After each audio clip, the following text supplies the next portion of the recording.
3 years later and 51 years ago. That's a photo from Apollo 17, the last mission to date to land a human being on the surface of the moon, December 1972. I want to talk about the future of space travel, but in order to understand where we are now in space exploration and why we're in the situation we're in and how to get out of it, I first need to talk about the history. How we got to this point, how we got from this point to where we are now. So when that mission happened, Apollo 17, there was a plan for an Apollo 18, not the movie, an actual mission, Apollo 18. And the Apollo program was supposed to continue. And Johan indicated this earlier in his talk. The intention was that the Apollo program would evolve into a Mars mission, which this is a concept drawing from NASA's planned Mars mission in the 1960s. They had various plans in the 70s and 80s as well, none of which happened. But the idea, the post-war consensus it's often called, was that the government would somehow deliver this utopian future, this world of technological development, of flourishing, of plenty. And the government space agencies, namely NASA and their counterparts in other countries, would deliver colonies on the moon, colonies on Mars, and by the year 2001, we would have the kind of civilization that you see in 2001: A Space Odyssey, that you'd be taking a ticket to the moon casually for your winter vacation or something. Obviously, that's not at all what happened. So why did that happen? Well, firstly, I want to talk about why NASA and others thought this was a desirable goal, because there are a lot of reasons why space exploration is a valuable thing to pursue, a valuable goal to pursue. Not only the Elon Musk argument of we need a backup planet, that's the fear-based argument, which I don't think is the most compelling. Space offers us resources we can't get on Earth. Things like helium-3 that literally don't exist on Earth, or far more numerous quantities of things like iron and gold, valuable materials that you can't get in anywhere near as the quantities on Earth that you can on asteroids and on other planets. It gives us new space to exist in, and more space to grow our population, grow our quality of living. And it gives us the potential to diversify our civilization and grow in all sorts of interesting ways, as well as the sheer experience of going to space. There's innumerable benefits to space. There's technologies you can only develop and medicines you can only develop in a zero-gravity environment or in a high-radiation environment or various different situations. So there's numerous reasons why going to space is valuable, and a lot of those are part of why it was seen as being a valuable goal. But the way it was pursued by government agencies missed out a lot of the important reasons for why space is a valuable prospect to develop. And the way it was developed was misguided. And so I want to talk about why that is and what went wrong.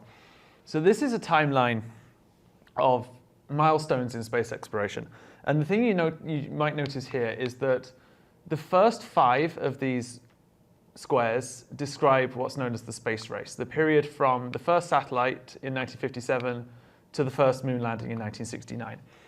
And in that period, there was an incredibly rapid development of space flight technology. In 12 years, we went from the first physical object, the first man-made object in space, Sputnik 1, to the first man on the moon. So that's going through the first human being in space, through the first spacewalk, through the first probe to the moon. And just to give a sense of scale, getting a human being into low Earth orbit, that's like 100 to 200 kilometers above the Earth. The moon is 400,000 kilometers away from the Earth. So the difference in scale is enormous. And to bridge that gap in such a short time is incredible. But after the moon landings, every other step, with the exception of 2 of them, every other step along this timeline until you get to the most recent one is nothing to do with human spaceflight at all. They are scientific missions sending robots to other planets, basically. So almost all of the progress that NASA made after the end of the moon program was either in robotic space exploration or it concerned the space shuttle. And I'm going to talk about the space shuttle separately in a minute. There was essentially no meaningful progress in human spaceflight between 1972 and where we are today, or what's been happening in the most recent couple of years. It was a static field. So why was there this extremely rapid period of development and then such a slowdown and so little development since? Well, the space race, as the name suggests, was really a competition between the two superpowers at the time, the Soviet Union and the United States. And this was in the aftermath of World War II. This is the Cold War, and both superpowers were trying to assert their dominance over global politics and economics. And both were keen to impress on other countries and on their own populace their superiority in every field, in technology, in social organization, in military prowess. And one of those fields was space. Space was the new thing at the time. It was the arena in which these powers could really demonstrate that they were the superior technological force and the superior creative force. And for the largest part of the space race, the Soviet Union was in the lead. They had the first satellite, they had the first astronaut, they had the first probe on the moon and on Venus. They had the first spacewalk, they had the first woman in space, the first dog in space, whole bunch of landmarks. They basically won all the battles of the space race and then lost the war. They managed to win every landmark until the moon landing. And there's a lot of reasons why they lost the space race. They just mismanaged their moon program astonishingly. They just fired everyone who had a good idea, basically. It goes back to Johann's Open Societies point. And what the result of putting all these other people in those positions was that they had a lot of explosions and crashes, and their N1 rocket never reached space. So the American system, the kind of government program backed by capitalist ingenuity, was the one that ultimately succeeded. But as Johann kind of preempted me somewhat by alluding to, the Apollo program had no commercial basis. There was no goal after the goal of achieving the moon landing. It was as Robert Zubrin describes it, it was a goal-directed program. So it was, we're going to achieve this one thing. We're going to beat the Russians to the moon. And there was almost a sense of, after that was achieved, a phenomenal sense of celebration when it happened. And then there was a sense of, well, now what? We're here, okay, it's gray. It's gray and dark, and there's not much to do. What do we do next? There was the program was not designed to create an ongoing case for going back. So it did a lot of good science. There's a lot we learned from the moon program scientifically in terms of the retreat of the moon from the Earth, things we learned about Earth's geological past, all sorts of discoveries about Earth's history and geology and various things like that, as well as physics in other areas. But no real prospect for an ongoing program. The Apollo program was extremely expensive, and it was not sustainable. It had no commercial potential. And so that's why after 6 missions, 7 if you include Apollo 13, which very nearly ended in tragedy, there was no motivation to keep it going. There was no justification once the goal had been achieved. Now, just to illustrate this point a little more, I want to talk about another national prestige program, another program that was created purely to show off a country's technological prowess, and that's Concorde. So, as anyone who knows much about aviation will know, Concorde is, to date, the only successful supersonic passenger airliner ever built. The Russians built an almost perfect clone of it, which didn't succeed. They couldn't make it work right. The Tupolev Tu-144 crashed repeatedly. But Concorde succeeded in the sense that it worked. It could actually function as a vehicle. But it didn't function economically. So Concorde was developed by the British and French governments. Initially, the American government as well, they pulled out when it got too expensive. But the British and French governments pressed on with this mission to prove to America, to the Soviets, that Britain and France were the aeronautical powers of the time. Their aerospace industries, the 6 or 7 different aerospace companies from France and Britain working together could produce this technological marvel. And it remains the fastest passenger airliner ever built and the highest altitude passenger airliner ever built. But it was originally projected to cost, in today's money, correcting for inflation, £1.5 billion. Its final development costs came to today's equivalent, 14.6 billion. So it ended up costing over 10 times, or just under 10 times its intended budget. And for it, what did they get? Well, they got an aircraft that has the seating capacity of a regional turboprop. It can't carry 1/5 the number of people that a Boeing 747 carry. So when you're trying to operate London to New York, and you can't carry that many people, that immediately makes the economic case harder. Add to that those wonderful engines underneath that are designed to take it up to just over 2 times the speed of sound. that have afterburners on them, like a fighter jet. That thing guzzles fuel like nobody's business. It was so expensive to operate. I saw one take off once when I went to Heathrow when I was young. It literally sounds like a rocket. It is a rocket. It's a passenger rocket, and the price of operating it, combined with how few passengers it could actually carry, meant that in order to make it viable, they had to charge $12,000 for a round-trip ticket. So all it ever ended up being was a shuttle for extremely rich people who could afford to spend that much to go to New York in half the time. And it was only ever operated by Air France and British Airways, the state airlines at the time of the two countries that developed it. Nobody else wanted to buy it. So it should have been a marvel, but because it was developed with this goal of proving a point about a country's prowess and not with the goal of actually justifying investment, it failed. And it's the exact same situation as the Apollo program, an incredible achievement of technology with no potential for commercial development. So eventually, after the failure of the Apollo program, failure to become an ongoing program, NASA clocked onto this problem. They realized we need to, if we're going to keep, and this at the time in the 1970s, they still had this mindset that the government's going to do the whole thing themselves. But they realized we need to be a bit more commercially minded in how we go about it. By the way, my wife, when I test ran this presentation with her, thought that this was a Photoshop. This is a real photograph from a space shuttle mission. So NASA realized that they needed to commercialize their spaceflight operations. So they came up with the space shuttle program, and the principle behind the space shuttle program was that spacecraft need to be reusable. So at the time, every other spacecraft, every traditional space launch system was what's called a disposable spacecraft, which means that the rocket, as it flies up, jettisons various components so that it jettisons the first stage so that the second stage can carry on with the flight. And those are destroyed. They're not reused. So it's almost like if you operated a transatlantic airline, but every time you completed a flight, you threw the plane away and built a new one. That's how efficiently NASA was operating. They were throwing away their equipment, and the Russians still operate like this, by the way. They were throwing away their equipment after every single flight. Even the part that came back and brought the astronauts back couldn't be used again. One of them's in the Science Museum. But so it was the most inefficient way of operating. So NASA realized they needed to change that. So they came up with the space shuttle. And the space shuttle is probably one of the most recognizable spacecraft that's ever existed in reality, not counting fictional ones. It's also one of the most bizarre constructions that's ever been built by human beings, because it's basically an aeroplane attached to a rocket. And the principle is it launches like a rocket, and then the aeroplane bit comes back and lands like a plane. Unfortunately, it doesn't have any engines, so one astronaut described it as like handling a flying brick when it's landing, because you're just trying to guide this giant glider from orbital speeds back to a normal runway. It needs a 3-mile runway because it's going too fast even by the time it reaches the runway. But yeah, that was the principle.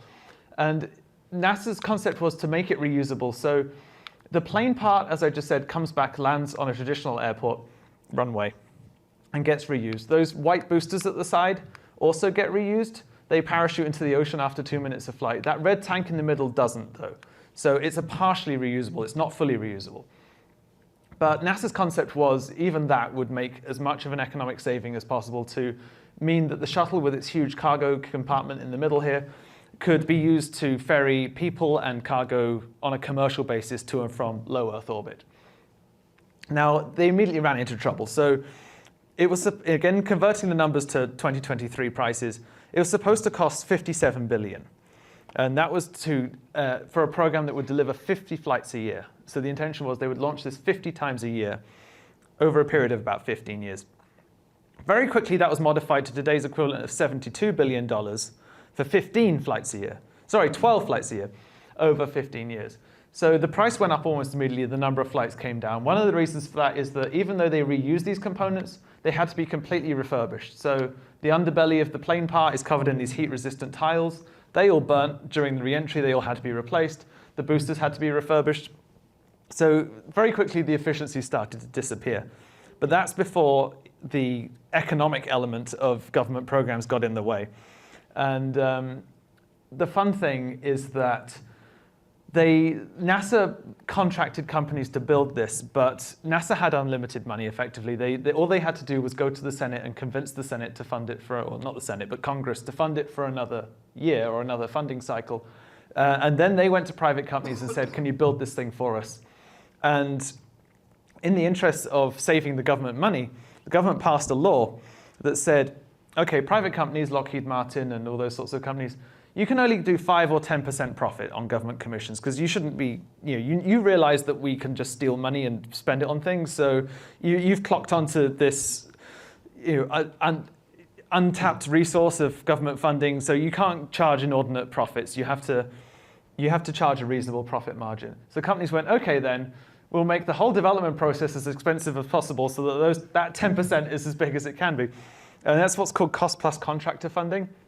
And clicker, please, thank you. I did an interview with Dr. Robert Zubrin, a personal hero of mine and chairman of the Mars Society, about this. And in this interview on the Innovation Celebration podcast, he goes into a lot of detail about cost plus contractor funding and why that made government space programs so expensive. But yeah, they carried on. They missed their 1979 launch goal.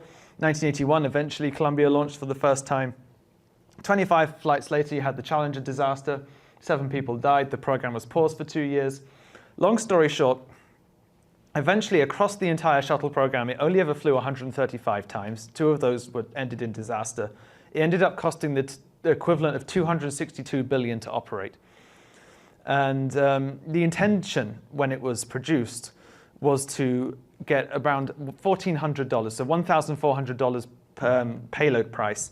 And they completely missed that target. So I'll give 2 more numbers quickly. The intention was that each launch would cost $72 million in today's money. It actually ended up being $450 million. So it was so inefficient that it was actually cheaper for companies to use the old-fashioned throwaway rockets. So very few commercial payloads ever launched on the shuttle. It ended up being used mostly for military and for building the International Space Station. And the commercial companies just went back to the old school throwaway rockets. So by the end of the 90s and into the 2000s, we were still in this situation where flying death trap is what another astronaut called the shuttle, was still NASA's backbone for their manned missions, and everything else was flying on old school rockets or on Russian and European disposable rockets as well. So what was the alternative? Well, as much as people call the shuttle the first reusable spacecraft, I think this is the first reusable spacecraft. This is the Falcon 9, and it's the brainchild of Elon Musk. And it's fully reusable. So every single element of the Falcon 9 is recovered, reused. And the reason for that is that Elon Musk had a vision of a future where mankind became a spacefaring civilization. And as much as people talked earlier about fear as his motivator, I do think he's a man who has an idea of a society he wants to live in and sets about creating it. And his methods aren't always the best, and some of what he puts on Twitter isn't always the best. But I admire him enormously as a man with a vision who pursues his vision and doesn't stop until he's done it. And he did that with electric cars, and then he did it with spaceflight, and I think that's the most valuable thing he's ever done. And so he realized that to achieve that dream, he had to make fully reusable spacecraft a reality. And he had to make affordable launches a reality. So he did first the Falcon 1 and then the Falcon 9 through a very difficult development process. But the Falcon 9 ended up being fully reusable, and it got its launch cost down to $67 million. So the launch cost of the Falcon 9 is not only about 1/8 that of the space shuttle, it's actually lower than the space shuttle's original intended launch price. So he achieved what the space shuttle set out to achieve and more on top 40 years after NASA. So it took him from launching the Falcon 1 to developing the Falcon 9, it took him about 8 or 9 years, which is considerably less than the 60 years it's taken NASA to not achieve this goal. So, but he realized that you can't achieve real meaningful change by reusing yesterday's technology and yesterday's ideas. So he went for completely revolutionary ways of achieving his goals. This is my favorite one. The boosters on the Falcon 9, unlike the boosters on the shuttle, which parachute into the ocean and hopefully land where you wanted them to, and you have to go out in a boat and find them, the boosters on the Falcon 9 land themselves vertically. So if anyone's ever been bored in a classroom and tried to balance on one leg of a chair, you have some idea of how difficult it is to balance anything on a single point of suspension. These boosters land on one point of thrust, vertically, precisely where they're supposed to. It took a lot of development. There were a lot of failures in the process of building this, but they just kept going, and eventually perfected this incredible technology where these two things can land precisely in the middle of that circle from 20, 30 miles in the air with computer control and balance the whole way down. It's a really incredible piece of technology, and that lands there and it's ready to go again. And it needs fairly minimal refurbishment, and some of these have now flown 10, 20, 30 times. And they're going to keep going. It's brought the cost down so much. And the reason for that is that SpaceX had to keep justifying itself to its investors and its customers. So although they did get government money later in order for NASA's program for ferrying people to and from the space station, they initially didn't have that money, and they had to keep, and even with it, they still had to keep justifying themselves to investors. Elon and others working for him had to go around and find people who were willing to put their money into SpaceX, and they weren't willing to do it if he couldn't prove that what he was trying to do was achievable. So that was his motivation. That's the motivation NASA never had. Now, speaking of what NASA are doing, oh no, actually I won't speak about what NASA's doing because that's not what comes next. What I will say next is that's what SpaceX is doing next. So SpaceX has another plan, which is Starship. So Starship is way more innovative than Falcon is. Falcon is still a traditional rocket with a capsule on the top. Starship is almost like the space shuttle, but if you put the plane on top of the rocket instead of on the side. But it doesn't land like an airplane. Starship takes off with this booster underneath and this plane part on top. But when it's landing, it flips, it lands horizontally and then rotates into a vertical position and lands like the boosters do on its tail. So it's a flight profile that's never been done before. It's a completely new and original way of designing a spacecraft.